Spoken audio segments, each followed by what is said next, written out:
Assalamualaikum warahmatullahi wabarakatuh. A'udzu billahi minasyaitonir rajim. Bismillahirrahmanirrahim. Alhamdulillahi rabbil alamin. Wal 'aqibatu lil muttaqin. Wala 'udwana illa 'alal zalimin. Allahumma shalli wa sallim wa barik ala Muhammad wa ala alihi wa sahbihi ajma'in. Saudaraku, seberat apakah perjalanan yang telah engkau tempuh di dalam kehidupan ini? Perjalanan yang kadang menurut ukuran kita sangat berat.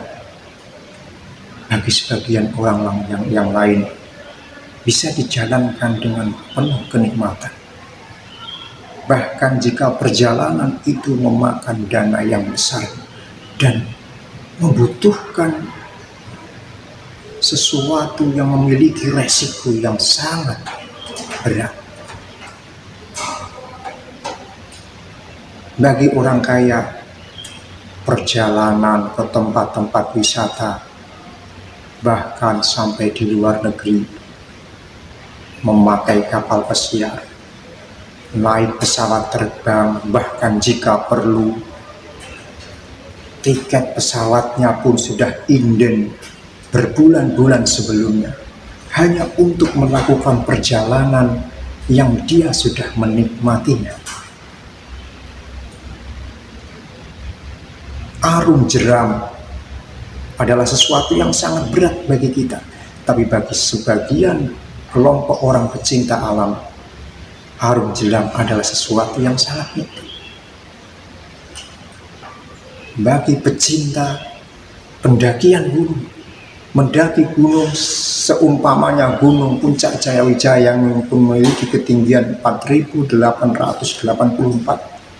di atas permukaan laut, bagi sebagian orang sangat berat.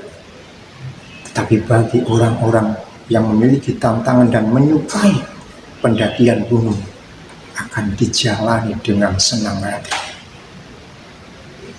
Banyak orang berilmu, menempuh pendidikan tinggi, sarjana di benua Afrika, magister di benua Amerika, kemudian doktoral di benua Australia.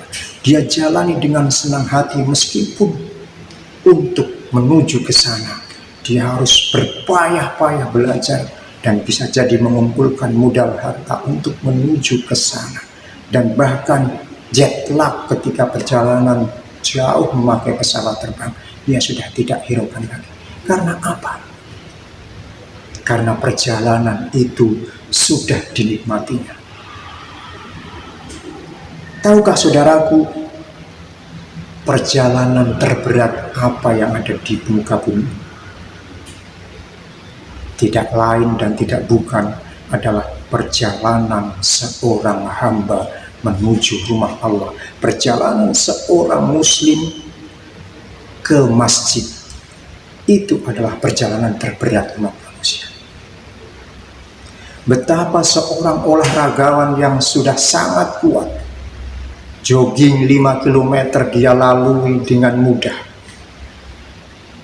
Kemudian berenang beratus-ratus meter dia pun bisa lakukan. Kemudian bermain olahraga apa sampai beberapa babak dia sampai berpeluh berkeringat tubuhnya, dia lakukan dengan senang hati. Tapi ketika temannya memanggilnya untuk, datang waktu sholat, ayo ke masjid, nanti dulu lah, kamu dululah, aku menyusul belakangan. Padahal badannya kekar, tubuhnya sehat, dan tidak ada satupun kekurangan jasmani dalam tubuhnya. Tapi ketika diajak ke rumah Allah, timbullah rasa malas. Betapa banyak orang yang cerdik pandai, memiliki gelar, bertumpuk-tumpuk, tetapi ketika ada ajakan ke masjid, sangat berat panggilan-panggilan ke masjid, dia seperti rasakan sangat berat bagi dirinya. Ada saja banyak alasannya orang-orang itu untuk menunda pergi ke masjid. takut dianggap alim lah, takut merasa belum pantas lah sering ke masjid, atau malu dengan teman-teman sebayanya yang masih suka banyak menghabiskan pada sesuatu yang kurang bermanfaat. Padahal jikalau seseorang itu memiliki hitungan-hitungan ekonomis, maka perjalanan ke masjidlah dia harus lebih sukai dari perjalanan berat apapun di muka bumi ini. Ada sebuah hadis yang menarik dari sahabat Abu Hurairah radhiyallahu taala anhu. Suatu saat Rasulullah sallallahu alaihi wasallam bersabda yang tercantum dalam Sahih Muslim, nomor hadis ke-666.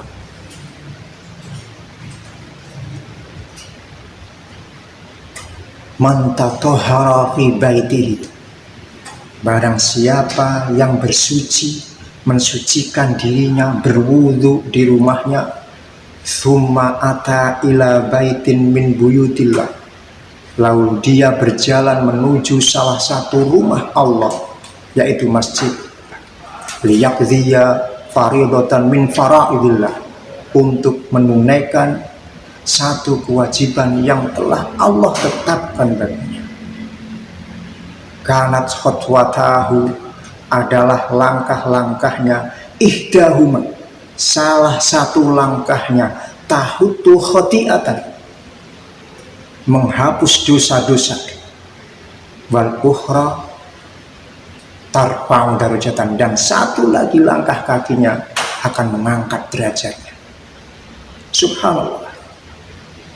Siapakah yang bisa menjanjikan bonus dari sesuatu perjalanan yang sebenarnya sangat ringan tanpa biaya dengan bonus yang begitu besar? Setiap langkah kaki kita ke masjid, satu langkah menghapus dosa, satu langkah menaikkan derajat.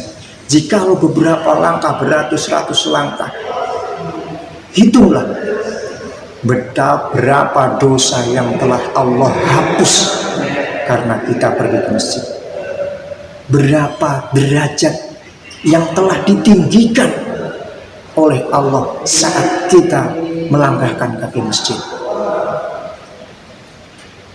Taruhlah seandainya langkah kaki kanan menghapus dosa, berapa langkah kaki kanan kita sampai ke masjid. Sejumlah itu pula dosa yang telah Allah hapus kepada hamba-hambanya yang berjalan menuju ke masjid. Langkah-langkah kaki kita menaikkan derajat kita.